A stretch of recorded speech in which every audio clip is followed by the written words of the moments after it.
Hi, I'm Jessie Prey. And I'm Andy Cassette. Welcome to Love Murder, where we unravel the darkest tales of romance turned deadly. Our episodes are long-form, narrative-driven, and deeply researched, perfect for the true crime aficionados seeking stories beyond the headlines. Like the chilling case of Blanche Taylor Moore, the so-called Black Widow who left a trail of poisoned lovers.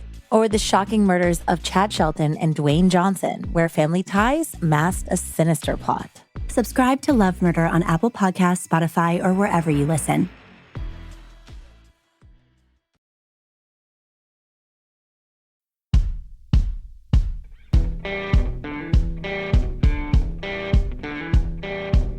I'm Brett.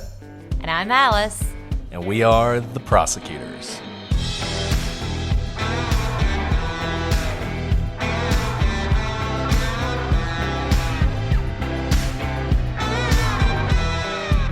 Today on the Prosecutors, our year in review.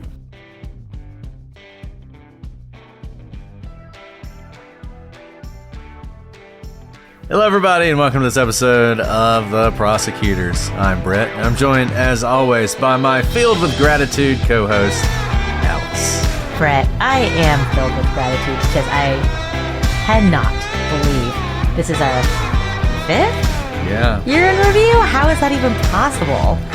It's hard to believe. I mean, I truly am filled with gratitude because we have listeners who listen, but I get to do a podcast that I never thought anyone would listen to with my best friend. And it's honestly been a lifeline through like so much of my jobs have changed. My family's changed in the sense I have like twice as many kids as when we started. Yeah. Don't worry. Husband is still the same, but like it's kind of been the staying power and I'm so grateful for it. No, it's awesome. And, you know, this was a year a lot of people thought we were going to quit podcasting because apparently that's what was going to happen when West Memphis 3 was over, which I was wondering if anybody would still be listed by the time West Memphis 3 ended, you know. But they can't quit you, Brett. They there can't were quit you. Some of you have remained. We even got some new people. It's crazy. It's hard to believe. But yeah, we're here. This, as you listen to this is the last Tuesday in 2025, which is really difficult to believe. I mean, I guess the biggest event for me this year is I did have another child. So that's a pretty big deal. That's a pretty big deal. And now she's so big, it's crazy. She's not just so big. So I just delivered a bunch of clothes from Brittany for her, but they're like 18-month clothes. I know, she's huge. I'm like, you're so big. I mean, I'm not gonna lie, Brittany's kind of still in 18-month clothes, so they're kind of sharing clothes now. Maybe she'll be our athlete. She's their athlete. We'll see. Well, I mean, she's like standing and walking and everything, which is pretty impressive. Yeah, so that was a big deal for me. But yeah, a lot of life changes this year. But obviously the most important thing were the episodes we recorded and released. And we were always excited to do these episodes. And I hope you guys enjoy them. I always like talking about the year. I like going through the stats. I think the stats are fun. So hopefully you guys enjoy that as well. Well, the way we always start these off, and I think there's no reason not to do it the same way, is our 3 cases that we covered? Yeah. 3 cases that we covered that were our favorites. Now, as Alice pointed out earlier, we covered a lot fewer cases this year than normally because half the year was West Memphis 3. I mean, it's a good 24 we could episodes. Pick specific episodes because West Memphis 3 kind of like took on a life of its own. So there were kind of standalone episodes within it. Well, that's true. Yeah. Like, for example, with Julia Crowley. And Justice Scott Morgan. Exactly. And then, so I think we can work with this. Yeah. So do you want me to start or do you want to start? Let's go back and forth. Okay, we'll go back and forth. Okay, so this is in no particular order of my 3. I will say this. So obviously 2025 is the year of West Memphis 3. It just is. I mean, we spent a lot of time on it. It was sort of my Everest, my Roman Empire. It was a case I always wanted to cover. One of the reasons I want to do a podcast is to cover that case. We sucked the marrow out of the West Memphis 3 case. It had a lot of great episodes, like Alice said. You know, I thought the interview with Terry Hobbs was really interesting. Like you said, Julia is always great to have. Body Bags was great. Just walking through the timeline, theories, all the various things. Lots of fun. But I'm not going to say West Memphis 3. West Memphis 3 is sort of its own thing. So I'm going to put it aside for my top 3 cases that we covered. There's West Memphis 3 and everything else. But I will say this, despite the fact that West Memphis 3 really dominated the year, as I was going back through the episodes, we covered some really cool cases. I mean, honestly, some of our best cases, I think, were this year. So it was kind of difficult. But I'm going to start with, you know how much I love mountains and how much I love mysteries on mountains. And when Aconcagua, when we first sat down to do that, I was like, oh, I don't know. Is this really, some people went up a mountain, a couple of them died. I mean, this happens all the time. But then I think, as those of you who listen to those couple episodes, fascinating story. Just an incredibly fascinating story. If you didn't listen to it, I highly recommend it. I don't know if we'll ever get any more truth in that case than we did in the Dyatlov Pass case, but just a really fascinating mystery, a moment in time, sort of the historical perspective, everything that's going on. It happens right for a coup, which is part of the problem. And a case that, honestly, were not for great reporting by the New York Times, probably most people never would have even heard of. So really glad we covered that case. Really enjoyed that one. That one's definitely in my top 3. That was an awesome one. I kind of forgot about it until you said that. That took so many twists and turns. As we were researching, I was like, no. I was ping-ponging back and forth. Okay. Also in no particular order. This was a little bit sentimental too. I loved the Lake Oconee murders. And here's why. We did it on our podcast, but we actually did it. We did one episode with, not on our own podcast, but on Zone 7 with Mac, Cheryl McCollum, who is one of the most incredible investigators and podcasters and TV hosts, all the things out there, mostly because she just has taken us under her wing. But I did that episode, I think the week I was about to have a baby, literally, because I was like, this is my last recording. It's one of the last recordings, and we couldn't, because of scheduling, we couldn't fit it in until that week. And I don't think Mac knew that I was having a baby. So I was kind of like, I may or may not make this recording. But I think my brain was in like hyper mode on everything, right? Like I was like deep cleaning my house. I was like trying to make a bunch of freezer meals, and my brain was working in a way differently than when we did the episode, which was after our son was born. And not that my thinking changed about it, but in listening to the way I analyzed the two cases, it was crazy for me because they were maybe a month apart. It wasn't that long, right. But the way my brain thought in those two different instances fascinated me because I got to see in real time the same case. And truthfully, I did not remember anything I said before I gave birth. So at all. I did not remember what I said. And it wasn't that it's so different, and you guys may not even be able to tell, but I could tell how my brain works differently. And as a human interest study matter, I found it really fascinating how my brain works in different circumstances, and also shows you that depending on where the investigators are, what the environment is like, what other cases they're working on, or what kind of situation, how much pressure they're getting from the media, how much pressure they're getting from life things, can actually change how an investigation is run. And that's not necessarily a bad thing. It's just a reality because this is not a science. It's an art, and it's done by humans, and we want it to be done by humans. Like if AI could solve crimes, we'd already be doing that. But obviously they can't always solve crimes. We can use DNA and whatnot, but the human element matters because we're dealing with humans. And so I say that because it kind of broadened my own view, how my own thinking can change so drastically when I was like straddling two major life events, or one major life event, but being, before it and then being right after it. And it gave me new perspective into situations I may not fully understand when I'm studying a case. I'm like, why the heck did that prosecutor do that? Or why did the defense attorney do that? Or why did the investigator do that? So that was a much longer answer than you bargained for, but it was interesting to me. No, but I think that's a great point, and I think it speaks to something we talk about a lot. I mean, people get so worked up over these cases, as we know. You come out the wrong way, quote unquote wrong way, and you have people who wish you were dead, right? But the reality of the situation is they're all mysteries for a reason. They're the ones that are mysteries for a reason, because you have limited data that's available to look at. And if it added up to an easy answer, number one, AI could do it, but also could just anybody. We would all know, right? I mean, and I feel like, there are cases where obviously we do know. Like there may be little mysteries, but we all agree on what happened, generally speaking. And I think those are boring. Some of you guys love those. But, like the Robert Pickton case, there's no There's no real debate, right?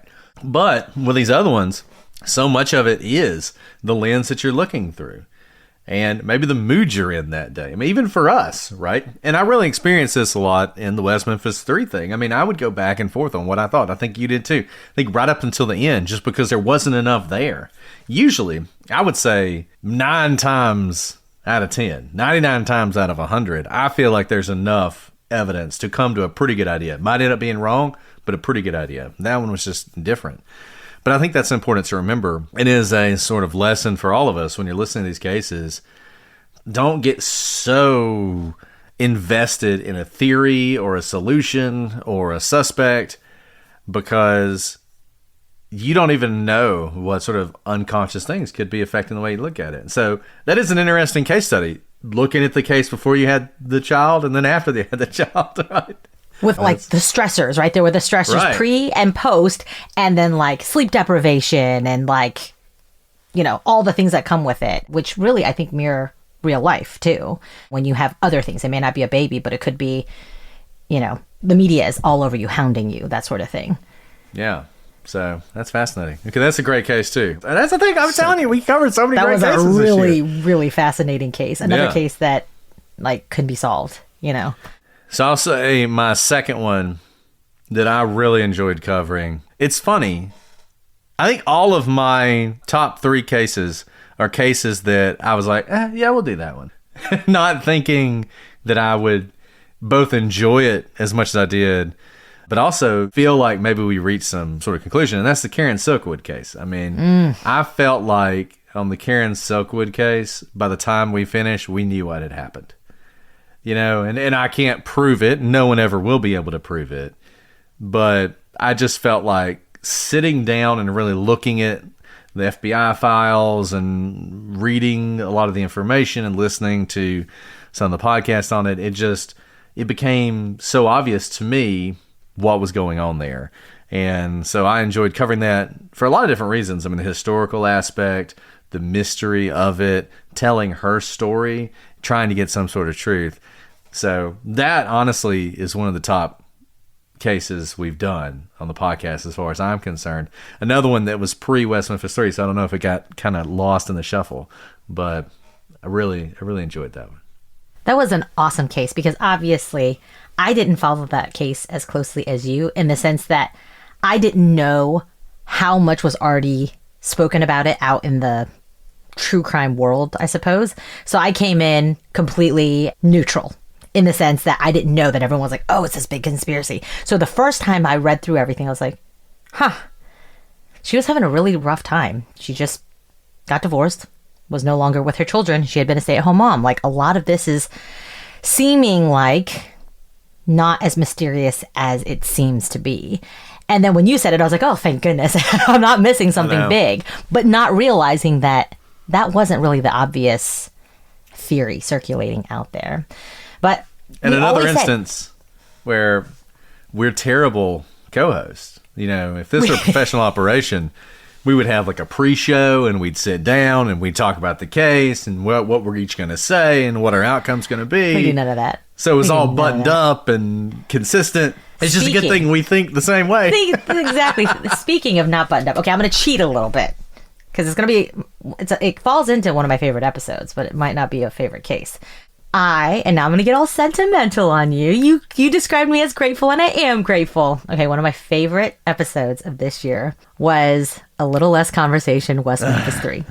Those of you who do not know what I'm talking about, go listen to it, or don't. You'll get really mad at us.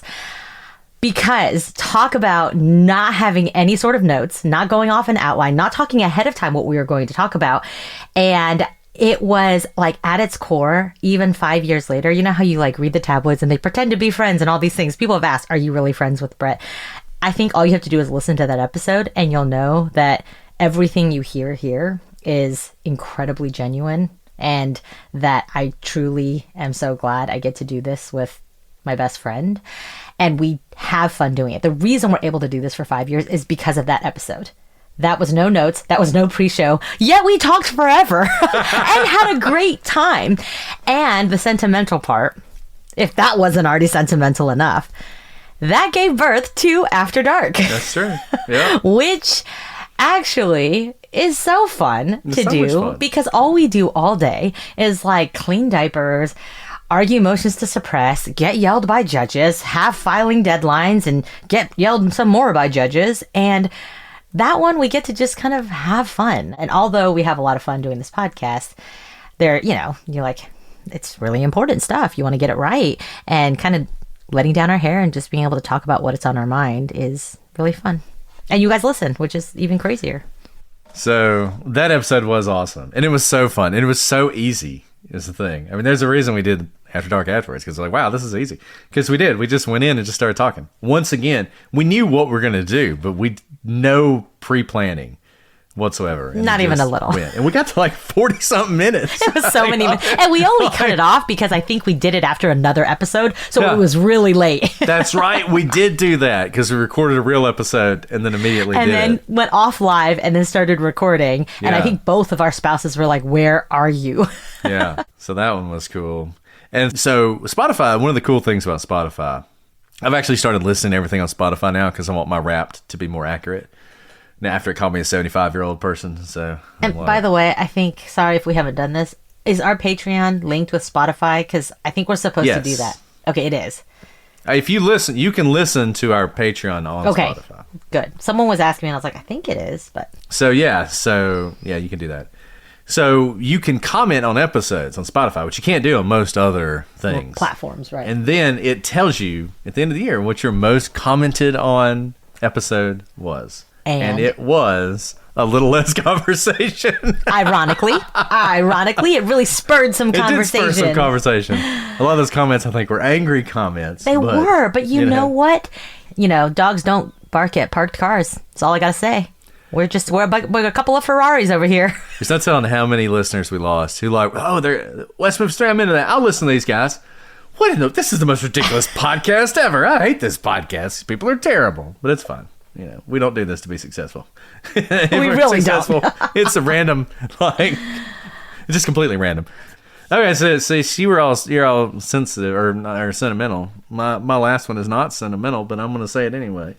I mean, I wish I could tie this in. Maybe it's like sometimes, Alice, being on this journey with you, trusting each other as we combat the rapids of criticism and the unknown dangers that lie ahead. It reminds me of Glenn and Bessie Hyde, which was another one of my absolute favorite cases we did. And another case that I was like, oh yeah, this could be interesting. And then did it and just thought, wow, just so... I mean, honestly, you guys all know this by now. Any case that has some sort of historical hook to it, I just love. I just love doing that stuff. Like, talking about these people in the 20s, like putting them in that world and describing what they're going through and how that affects the mystery itself and how the mystery develops because of the time period, the time frame. I just love that. And so that was a lot of fun to do, and just another great episode. There were no losers this year. I think there were a lot of winners. I'm going to go ahead. I got to say, I didn't put this in the top 3, but I really enjoyed Polybius. So that was going to be my number 3. But you stole it. I knew game. You were going to as well. Yeah. I loved it because I'd never heard of it before. And it blew my mind until I thought about the corollary to where we are in today's times. This is kind of like Slender Man, except that was a horrific murder that came from it. But the idea of Slender Man, how it came about, that it was a purely fictional creation and it was meant to be a fictional creation, was... I see a lot of similarities between Another those. awesome case we covered. Another awesome case. That one was really sad because obviously, the circumstances. But the Slender Man character is very much like Polybius, and I thought that was fascinating because it shows so much about human nature and the suspension of belief and what we want to believe, and it kind of goes to the core of what is reality and who says, is reality always what you can see, touch, and smell or hear? Not necessarily. And does that make it less real? I think yes. But then having to describe why that is the case when there are effects of it. So Slender Man, not a real person, but created a real situation. So does that make Slender Man less or more real? I think it has these really metaphysical questions that are interesting to think about because you can carry it over to lots of different instances that we see, not just in true crime, but like in the world before us. We timed Slenderman right, didn't we? Ooh. Ooh. I've been wanting to do that case for years, but definitely picked the right year to do it. Yeah, it was like the week we did it that she went on her little escapade. Run, so. But same with Aisha Degree. That was Brett. What was that? I got to do Slender Brett this year. That was horrible. Was a lot of fun. That was terrifying. Also, you probably won an award for wearing the costume the entire. That's disgusting. You really have to get rid of that. That's just like, that's really gross. It's just. Yeah. Yeah. No, I mean, that was a lot of fun. And the Wendigo story was great. That was terrifying. I did not enjoy it because it was scary.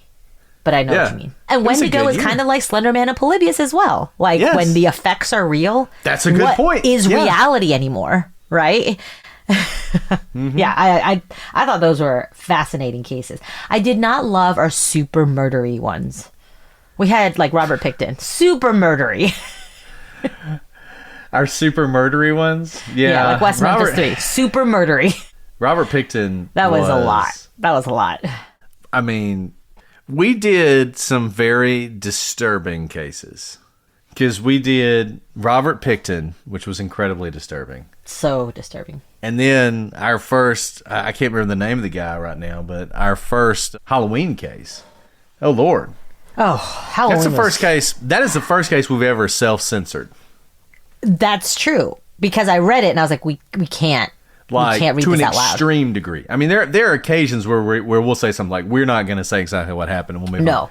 But that, like, half we that talked about episode like 30% of what was really, because we couldn't describe it, not because we thought we would be censored, because we would scar you forever.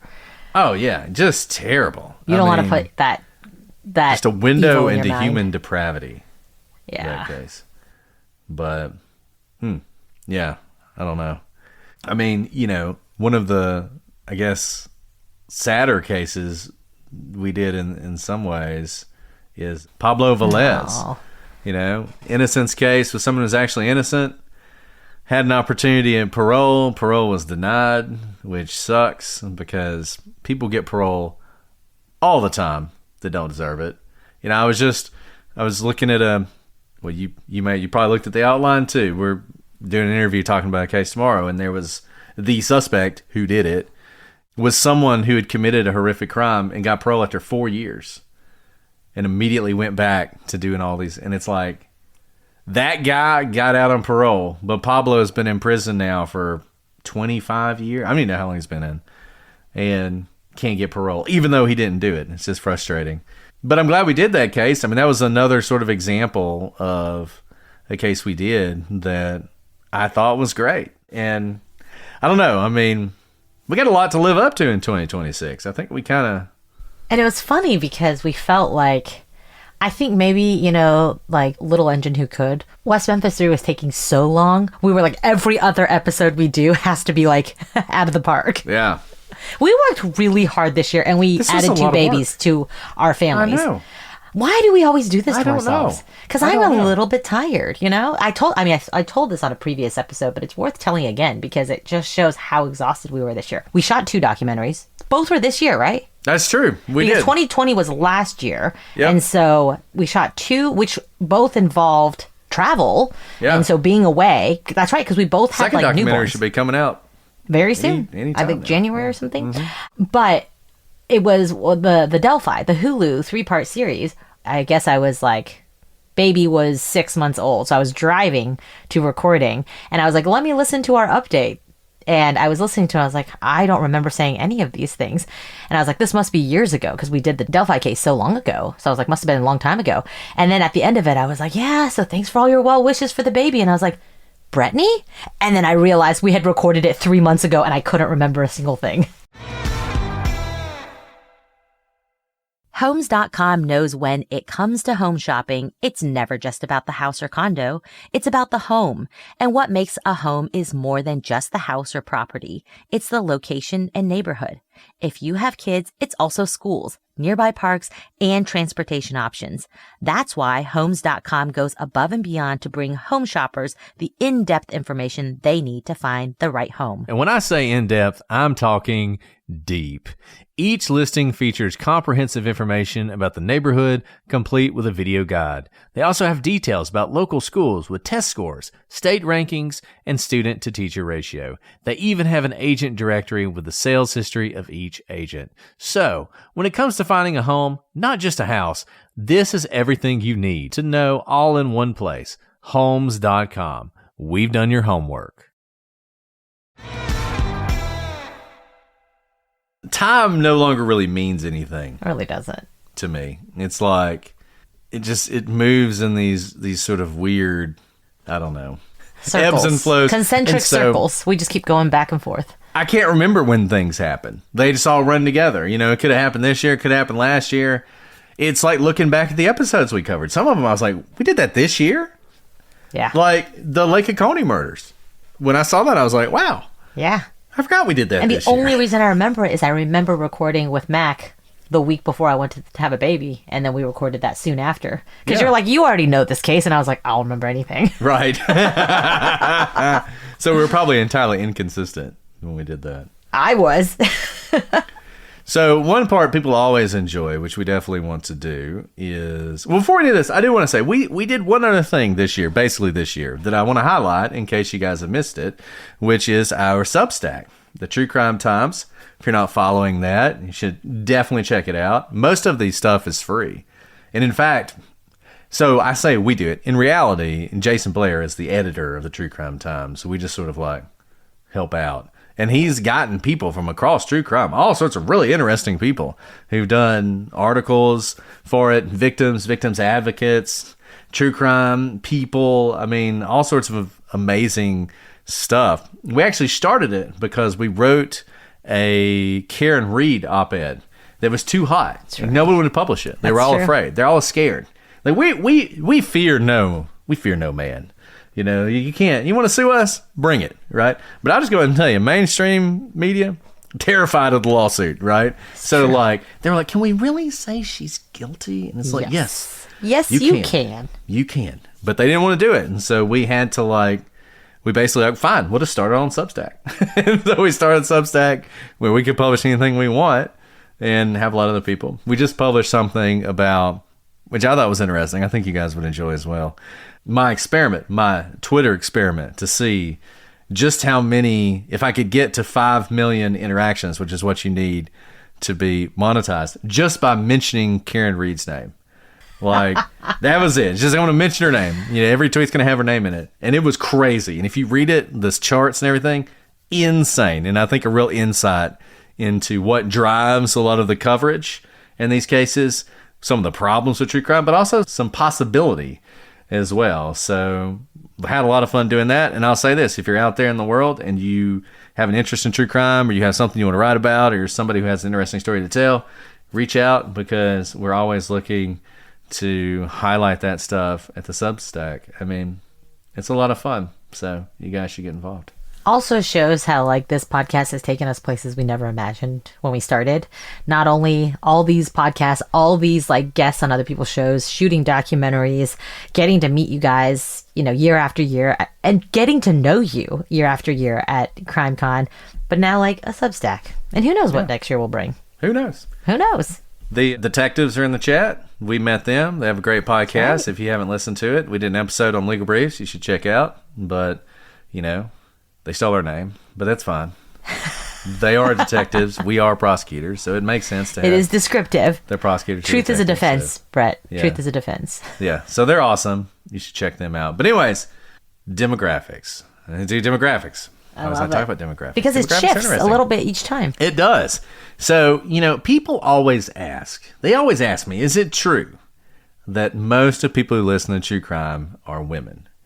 And I'll say this about our podcast. I think we have a more diverse listening base than most, but we still are very much where you would expect us to be. So 79.7% of our listeners are women. Woo, go women. Woo, go women. And then 16.6% are male, and the rest of you don't want to identify what you are. So That we actually got- probably is a more diverse breakdown. If you've it been is. watching this season of Only Murders in the Building, which I love every season. This season was no exception. I loved it. They have this like one bit where there's like a network that they sign on to, and they're walking down the halls, and there's all these different podcasts, and it's like these, so there's just like people, recording in these like glass offices basically, and they're all having a lot of fun, and they walk by, those are two drunk bitches. It's just like two girls, and they're like passed out with wine glasses, and they're like That's on the hilarious. table, they're like, will you be more like the two drunk bitches? Yes. Yes. We should be more like the two drunk bitches. That's We might what have, I'm saying, is if even we more were, listeners. I think Yeah. that percentage would shift a little, so we're just not doing enough. So do you want to guess? So 35% of our listeners come from a certain age bracket. Okay. Yes. I Do don't you know what wanna the guess bracket what is, that but I age- think I fall within the bracket. Okay, So, well, what? I I'm don't know going to how old guess you are. 25 to 40. Okay, it's not that wide. Okay. They're narrower than Okay. that. 35 to 40. 35 to 44. You nailed it. I thought it would be like, because a lot of the people who interact with us, because we talk about like Mbop, Hansen, and like all these things, and Quicksand and the 90s, I feel like we are the same age as a lot of our listeners because they get all of our references, whereas when I talk to friends who are like a little younger than me, they don't get my references at all. So Yeah, that's true. we found each other, us. Yeah. I wouldn't call us middle age. We're advanced youth. There you go. Advanced youth. I like that. 35% of you are 35 to 44. 22% of you are 28 to 34. Let's see. I'm going down in age, So, and then so I'll I go kind the of, other way. so I kind of got it right, like with that Yeah. 25 to 40. Let's see. 8% of you are 23 to 27. And that's actually the only bracket. 23 to 27 were more male listeners than female. I wonder if they're So- law students too, because that is like kind of the Maybe. law student, and there are actually even numbers of men and women who are in law school, but I just wonder if maybe we're capturing that crowd. 1.5% of you are 18 to 22, and 0.3% of you are under 18. So Should you be listening, guys? Is this a Yeah. little too murdery? You 12-year-olds, we love going you. the other way, 45 to 59 is 26%. So that's actually the second biggest. Okay. Is 45 to 59. 60 to 150. I guess that's big span. that's as old as you're allowed to live, according to the podcast demographics. 6.7%, and we have no listeners who are older than 150. So It's a weird cutoff they picked, Okay. I guess. geographic location. Okay. You ready for this one? Yeah. Okay. So we always We've do always the been top five. Texas heavy. We've always Well, been we're going to Texas start with the heavy. countries. We're going to start with the countries. Okay. So first is easy. The United States. Okay. What do you think the second largest one is? I'm going to go with Australia. No, that is wrong. Australia is number 4. Okay. Canada. No. Usually Canada is number 2, but I think the fact that Canada doesn't have automobiles yet and they're still riding around on horses is one of the reasons that the United Kingdom has overtaken Canada. And the United Kingdom is now the number 2 country ahead of Canada. So our Canadian And we still friends, haven't gone across the pond, and I really want to go across the pond. I We do. love the United Kingdom. Canadian friends, you need to get on your horse, you need to ride into town and post something Okay, guys. on the local billboard about the Prosecutors radio show via internet so that the people there can listen. So the reason, Brett, not everyone understands your inside jokes.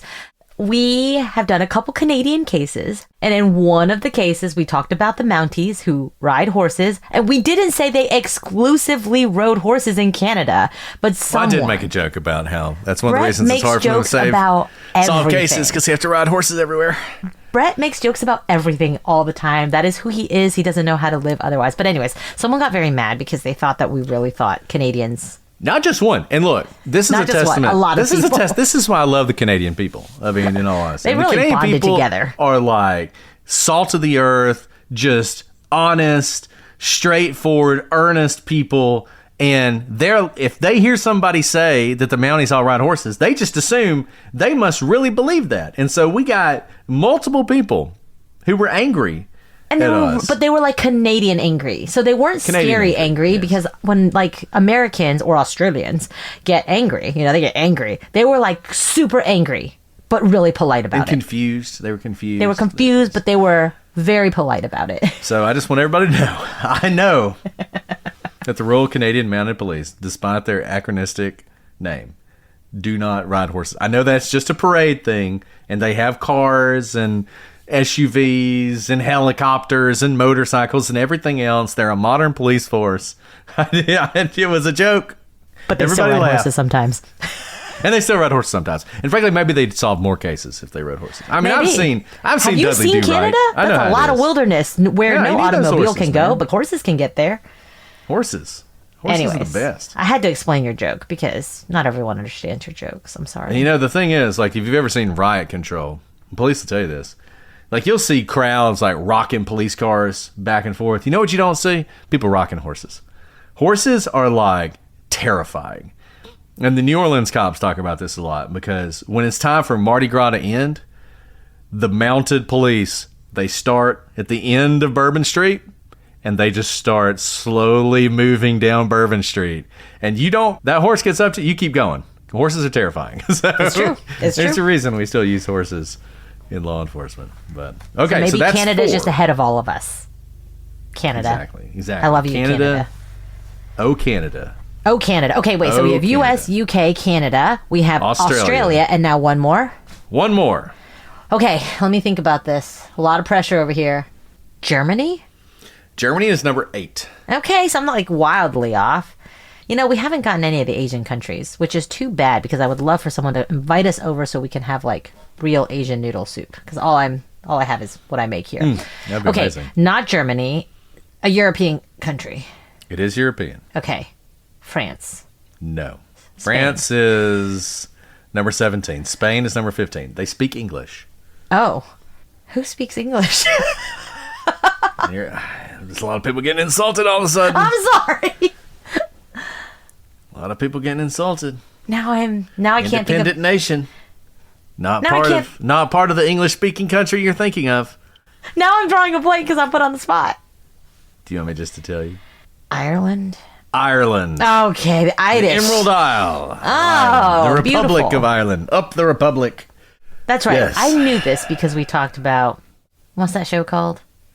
Dairy Girls. Dairy Girls. Great show. One of my favorite shows of the last year. I mean, it came out before last year, but I only watched it this year. I'll round out the rest of the countries that love us. New Zealand is number 6. Sweden is number 7. Thank you, Sweden. Yeah, Swedes. There you go.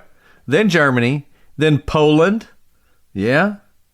Norway. We're popular with the Vikings. Yeah, Sweden and Norway. Then South Africa is number 11. The Netherlands. Finland. Brazil. Spain. Austria. France. Denmark. Italy. Belgium. India. Israel. Iceland. Argentina. Mexico, which frankly, we're on the same continent, Mexico. Come on. I know, need because to tell you, Canada's friends. number 3, Oh, exactly. Portugal, Switzerland, the Czech Republic, Hungary, Romania. That's the top 30. And That's I just pretty want to say a shout out to our one listener in Antigua and Barbuda. You rock. You invite us to do a live. We'll come to Antigua. How did they even hear about us? I don't know. Was it someone who was from the UK on vacation? Antigua and Barbuda. No, 105 on the countries that listen to us. Literally the only country with only one listener. We have 3 listeners in Azerbaijan and only one listener in Antigua. That's and pretty Barbuda. awesome. Also, it makes me feel lonely for them. I know. They don't have anybody to talk to about our awesome Nobody. episodes. We Yeah. need to step it up for them. You mentioned Asia. Let me see if I can find our first. Did I say an Asian country in that? I don't think so. Let's see if I can find an Asian The language country. barrier may be a bit much. Japan is number 42. Okay, Japan, get it on up there because I'd love to go to Japan. And I think China, censors us, so I'm sure we're not in China. I'm Thailand. I'm sure they censor. Thailand is 64. Cambodia is 75. Shout out to the 24 people in Cambodia who listen to us. 24. Nepal, Vietnam, South Korea. You know what? Maybe more of our military friends who go abroad should bring us to the other Yeah, countries. what's going on in South Korea? We should be Japan. Come on, Okinawa. That's a military base. Yeah. Okay, so that's countries. Now let's do some cities. All right. Last year was a lot of Texas. A lot of Texas. Okay, let's. I think like all the 5 big cities in Texas were in the top 10. Okay, here we go. Okay. Oh, okay. I'm a little nervous. It's loading up. It's loading up. A little nervous. Loading up. I mean, while it's loading, do you want to guess what the top city is? Okay. I'm going to go with Houston or Dallas. Okay. It is neither of those. Oh. This city has always been strong for us. I'm not entirely sure why, but it has always been right up there in the top cities. Okay. I think it's somewhere in the south. East. Is that right? No. Oh.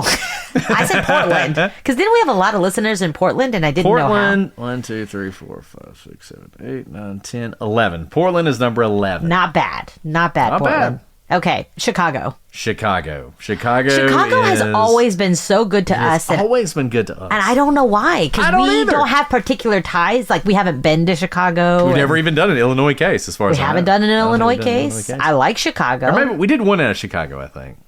Oh, we did the one about Ruthie. Oh, who lived in the high rise. Yeah, that one was out of Chicago. Mirror, through the mirror. Yeah, That was Candyman terrifying. case. Yeah, that was scary. Maybe that's why I listened to us. I don't know. Okay, so Chicago's number 1. Dallas is number 2. Okay, Dallas. So There you Dallas go. is right there. Okay. That may be my college friends. So then there are 2 southern cities. Okay, Atlanta. Atlanta is number 4. All right. So you said southern, not necessarily Texas. New Orleans? No. Oh, New Orleans. Ouch. Mississippi has always been good to us, too. Is Jackson on there? This is so No. interesting because it's not based on... It's based on pure numbers, right? This is pure numbers, yeah. Rather than percentage. Right, yeah. So Over like the the last bigger cities are 365 going to do it. days, Okay, so. Birmingham? You know, Birmingham's further down the list than I would have thought. It's like way down. Not Montgomery. No, not Montgomery. Okay, no. Nobody loves us. Nashville. Nashville is Charleston. surprisingly far down Charlotte. the list. Charlotte is number 3. Charlotte, North has always Carolina. been good to us, too. Yep. Charlotte, North Carolina loves them some prosecutors.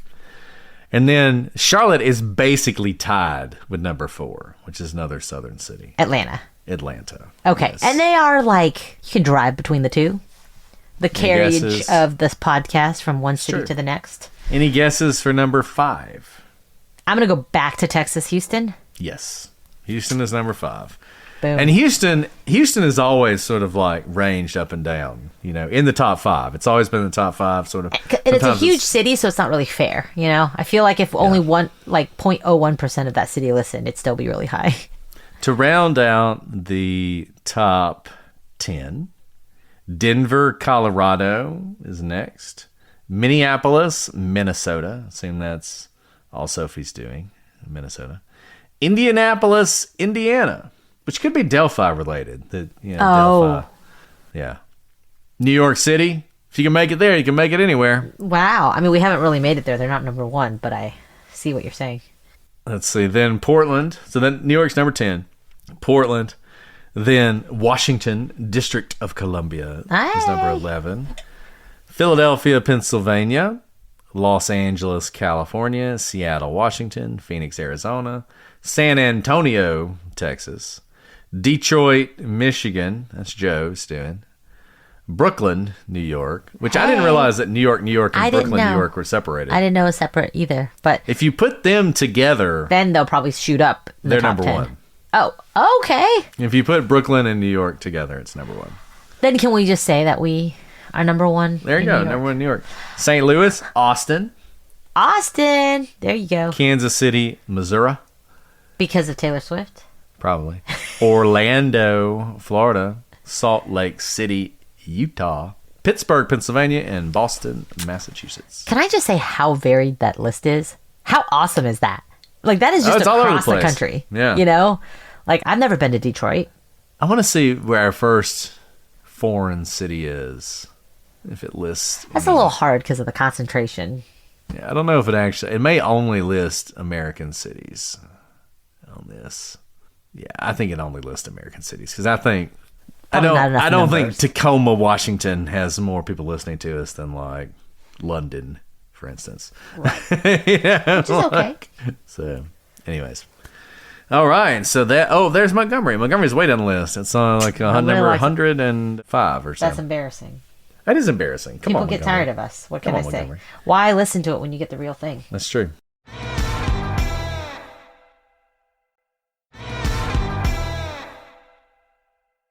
So I do want to say, it's not all been roses and sunshine. We've had some losses.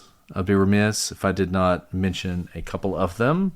One, Rob Chadwick, who you guys probably didn't know as well. I mean, Rob is someone who was huge in sort of I'm not going to say the innocence community, sort of maybe the innocence fraud community. He was a former reporter, retired reporter, lived in Nashville, was really into true crime, and was an endless font of information. When we did Adnan Syed, I mean, he was somebody that I could ask any question to, and if he didn't know the answer, he would get the answer.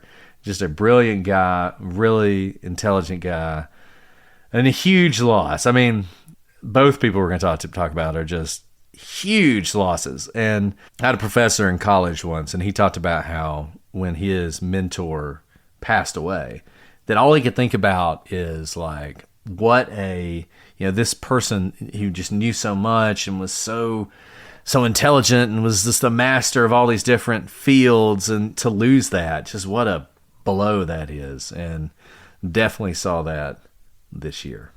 And the thing with Rob was, you'll meet lots of people in this world who are brilliant or think they're brilliant, but the ones who truly make a difference with their brilliance are those who are generous with their knowledge. And the way he interacted with people online, obviously we've seen lots of examples of people behaving badly online, but he had more information than just about everyone who tried to interact with him on any case. And he dealt with it with incredible grace, but not bending to the crazed masses. And he was specific, and we were never on a wild goose chase. If you asked him a question, he would give you, exactly where everything was, because he wanted everyone to know the information so we can go from there to have the conversation. And because of that, it's such an incredible loss, but I don't think that all of that left with him. He was constantly pouring out his knowledge, and it will reverberate forever. And that is the kind of one solace here, is that he is not gone because of how generous he was with the way he spoke and engaged people, with us, but also with so many of you online. Yeah, I mean, it would have been hard to do Adnan Syed. We would not have done it as well without Rob. I mean, Rob was a massive source of information.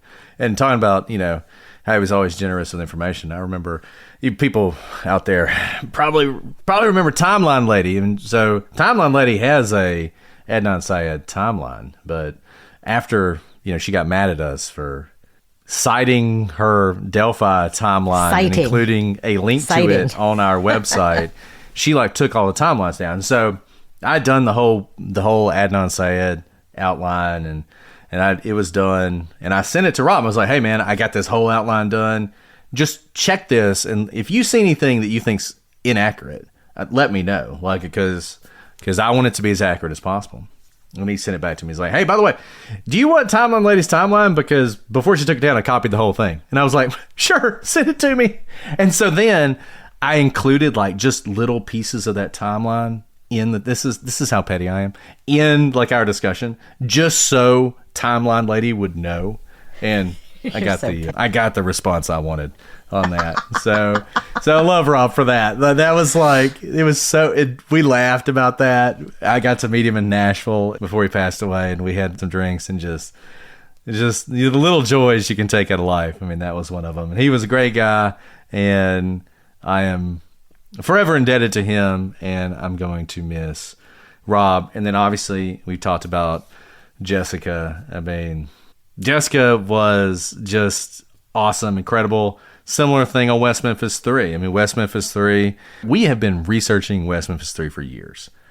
But it was always great to be able to bounce things off Jessica and say, hey, like, nobody knew the case better than Jessica. And Jessica absolutely believed the West Memphis Three were guilty. And Jessica absolutely knew that we might not come out that way. And I was like, yeah, I just don't know. And the whole time I was like, I don't know. I'm going back and forth. And the thing about Jessica is as committed as she was to that and as important as that case was, she was willing to accept criticism, to think about new information, new evidence, and just a rare trait. But another person, I could be like, hey, I'm trying to run down like who lived in apartment 302, and Jessica be like, oh yeah, that was this guy. Like, how do you know that? And another person who just had so much knowledge about so many different true crime cases, and it was so fun to bounce ideas off of her. Huge blows. I mean, people who, it's funny because the true crime community is so big and it's so diverse, and it's people from all over the world, and lots of you don't even know who I'm talking about, but what you don't know is that the loss of those two people is actually a huge blow to true crime, because our episodes won't be as good because we can't bounce things off Rob, can't bounce things off Jessica.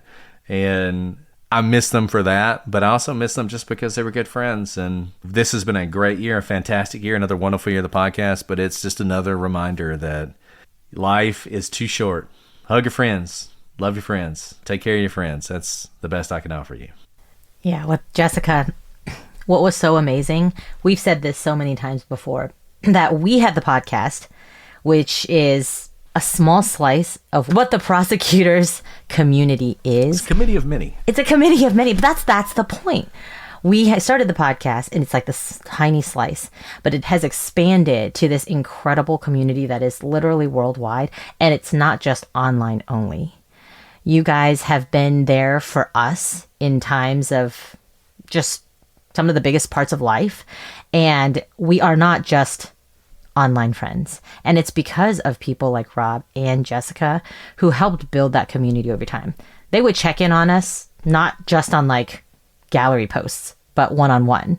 They would, reach out to make sure we were okay with this happened to me when I would be like particularly emotional during one of our recordings, because a lot of these cases are really heavy. West Memphis 3, I did not like doing that. That was a really heavy case for me. I had just had a baby. I have an 8-year-old boy. I mean, talking about that case for basically half the year was really tough, because you're forced to face all the evil and darkness in the world head on when you're already at your most vulnerable.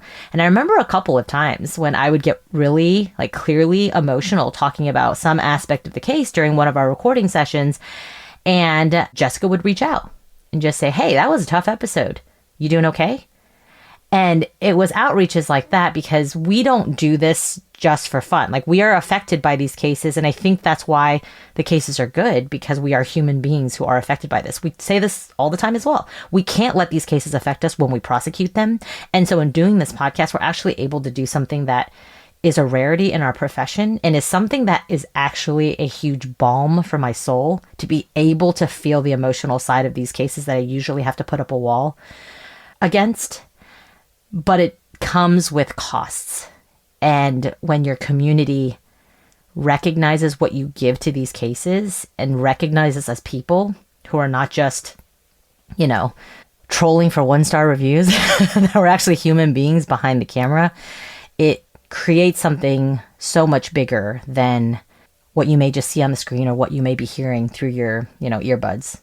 And so Jessica was one of those, and I think helped bring out that type of community in a lot of people as well.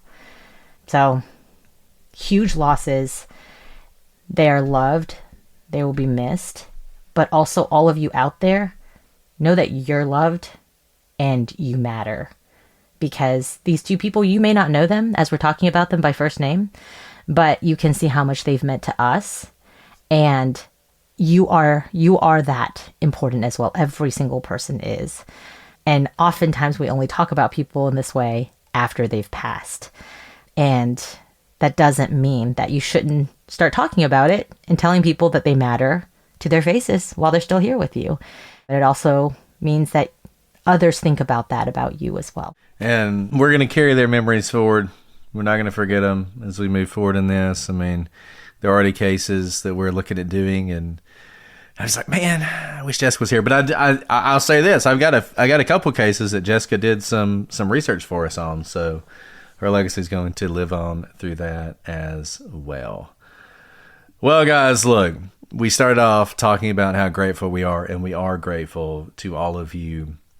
This is crazy for us. It really is. I mean, you know, whenever we meet people in public who listen to the podcast, I had this happen yesterday. It was at a birthday party, a kid's birthday party. And it was the telltale thing. I'm standing on one side of the room, and I can tell these people on the other side of the room are talking about me. And sure enough, it was people who listen to the podcast, right? And I'm always afraid, are they going to meet us and be like, wow, those people are losers. Like, I'm not going to listen to those people anymore. Like, why do I listen to that podcast? Goodness gracious. Like, this lady spends a lot of time at Costco. Yeah, exactly. Like, I am totally convinced that eventually everybody's going to be like, these people, they're not listening to these people anymore. So the fact that we're 5 years into this and you guys are still supporting us is amazing. As I said earlier, we just signed on for 2 more years with our network, so we plan on doing this for as long as you guys will listen. We said it before, it is just true. As long as there are people who are willing to listen, we are willing to continue to do this. So I hope you guys will stay engaged, stay connected, keep sending us cases that you want us to do, that you want us to cover. There's a lot going on in true crime. The next few years are going to be interesting for a lot of different reasons, but we will continue talking about these cases, and we can't wait to have you join us as well. Alice, is there anything you want to say before we sign off? As always, thank you. We get to do this because of you all. I'm excited to see what 2026 brings. We are not ending. I hope you keep listening. But if you don't, we'll still play music too loud, too long, and talk too much. That's who we are. And I'm grateful for that. Awesome. Well, once again, guys, if you're listening to this live, you got a new year coming. It's a new year of opportunities and possibilities. Leave all the bad stuff behind. Let's leave it behind. Let's move forward to 2026. Have a great year, and we can't wait to bring more episodes to you. Next week will be bloopers, and then we'll be right back at it. So thank you so much for joining us tonight, and we'll be back in the new year in 2026 with more true crime. But until then, I'm Brett. And I'm Alice. And we are the Prosecutors.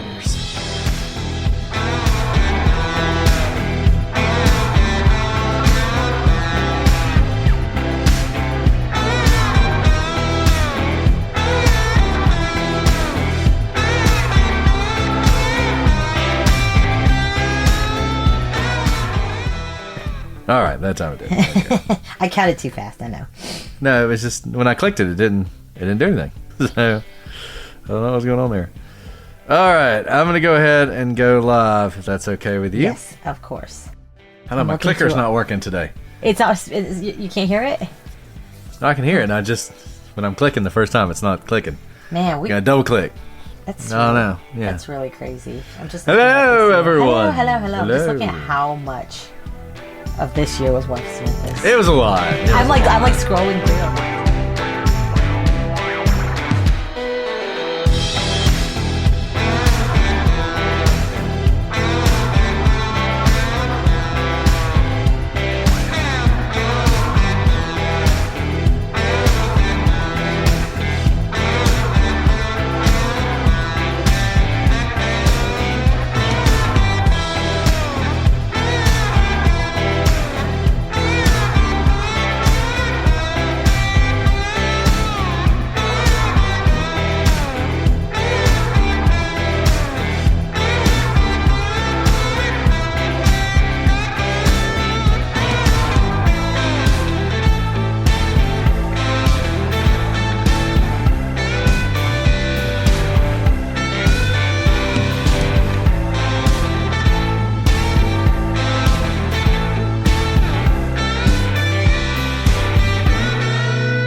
Sorry, that was my fault. That was my indulgence. your fault. Podcast didn't go away, so we survived it.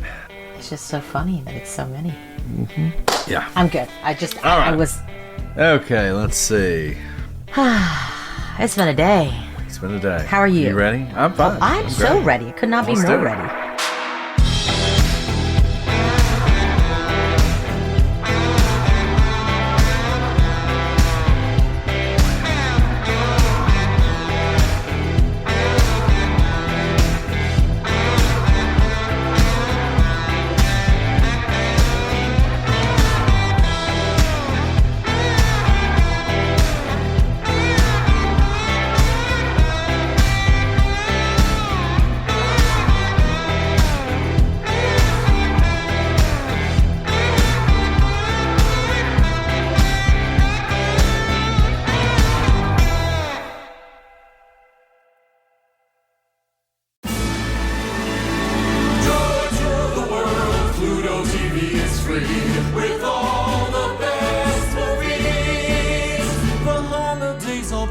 So if you're feeling frugal, stream Pluto TV, stream Pluto TV, stream Pluto TV for free. Stream blockbuster hits like 21 Jump Street, Ted, The Expendables, and so much more on Pluto TV. Stream now, pay never.